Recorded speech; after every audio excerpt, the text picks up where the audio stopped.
Noun of multitude কি যদি জানতে চাই এই 60 সেকেন্ডের এই ভিডিওটা দেখতে হবে যে নাউন অফ মাল্টিটিউড কি। খুব সহজ।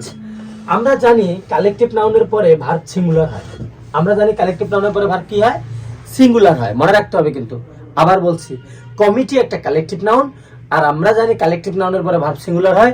কিন্তু এই যে দেখো, committee collective noun, verb singular হয়েছে, ওকে। কিন্তু এই যে এটাও কমিটি কালেকটিভ নাউন, কিন্তু এরপরে ভার্ব কি হয়ে গেছে? প্লুরাল।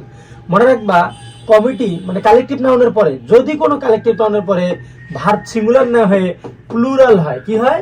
প্লুরাল হয়, তাহলে ওই কালেকটিভ নাউনকে আর কালেকটিভ নাউন বলা যাবে না। ওই নাউনটাকে বলতে হবে noun of multitude. Noun of কি? মাল্টিটিউড। নাউন অফ কি বলো দেখি? মাল্টিটিউড। মনে থাকবে তো?